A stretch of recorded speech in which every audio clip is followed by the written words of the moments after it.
Okay, the first thing we want to try to show you is the elevation of the land as opposed to the surrounding area. And the best way I could come up with doing this via video is to set a tripod up into the street. And now what we'll do is we'll show you the leveling that we set up on it. Alright, we've got two levels on this tripod. Here's the overall level, and then moving right up to the top is the front to back level. Not sure that's showing up, but we're trying it anyway. Should be a bubble showing up there showing we're level. Alright, this is actually looking at this point where you're going from north to south. You'll see a vehicle approaching. That will help give a little bit of depth perception on the height that we have here as he comes up the hill. Right about where he is right now, it'll begin to start to level off slightly. If he keeps coming, I'm not sure if he's just being cautious. So you still see he's coming on a rise. He's still coming on a rise. Now we're at the high point. Okay, we've got a vehicle coming from my back. We're going now from south facing north. And you'll see now that it starts to, well, they're turning, so, or they're slowing, I don't know.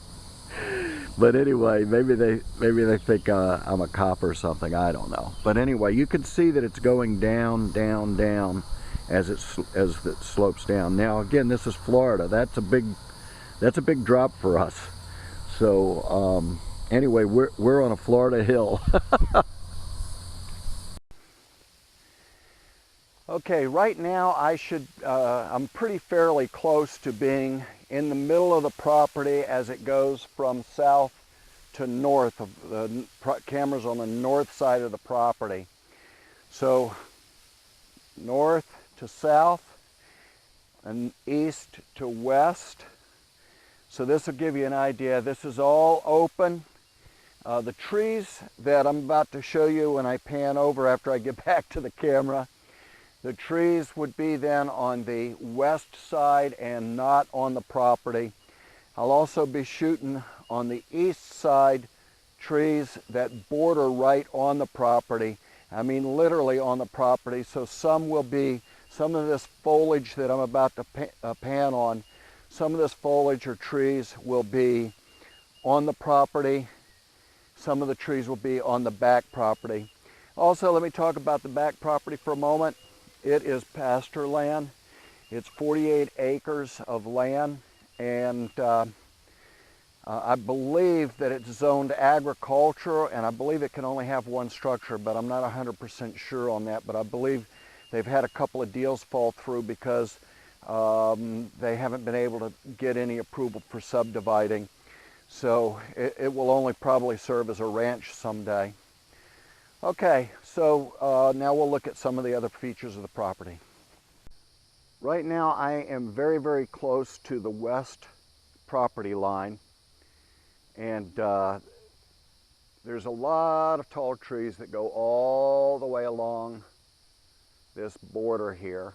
And as mentioned, they're on actually both, right on the fence line, so there are trees to both pieces of property overlapping.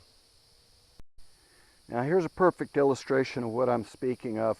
We have 3 trees right here that are right on the property line belonging to our listed property. And then right next to it, over the fence line here, is a property that belongs to the ranch land. Now I'm going to pan around right here and show you the backyard neighbor area. This is the 48 acres. It is listed on the market for sale. This has belonged to one family for quite a few years. It was actually an inheritance to the current owner. There's been almost nothing done with this except to be green belted. It's probably only ever had cows on here, maybe some horses, but most recently only cows.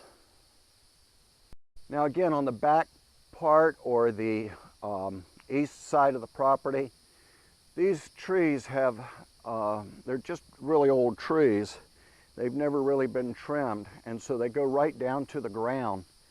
So with some trimming and some cleaning, if elected, this could really be opened up and be some additional usable land, but it goes down to the ground right now. So we're talking about probably 30 or 40 feet out of land that's just canopied right now, just total canopy.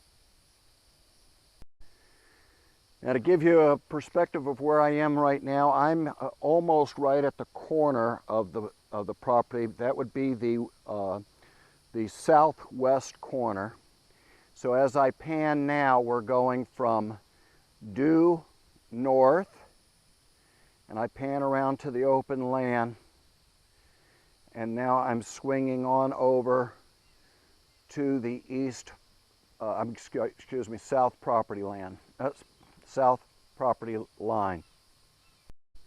All right, right now I'm in the middle of the south side, panning north to the east side that we've already explored. Panning back now, back to the middle, and now panning to the west side. All right, at this point I'm at now the western corner of the south side. I'm going in a continual circle for you, and I'm panning around now from this corner, from the west side to the east side, west side to the east side, and all the way back to the property line. All right, I'm pretty much back at the beginning. Where we started was on the northeast end of the property, northeast corner, and now I'm on the northwest end of the corner and starting my pan back.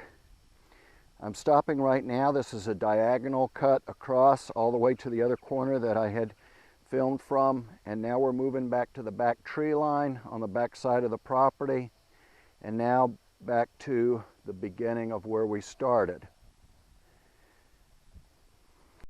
Now throughout the back third lot, the irrigation system is still under the ground. A lot of the heads are probably bad, I'm sure are bad. Some of them still remain, and here we have one of the water spigot valves. And now I'm just going to swing up and show you the entrance of where we would be. The easement is where those posts are that is going to be paved, excuse me, not paved. I think it's going to be either rock or shell, I don't remember right now. And that will travel now along the north side of the property. It'll actually be a slight swing from the direction that I'm pointing now through the gate.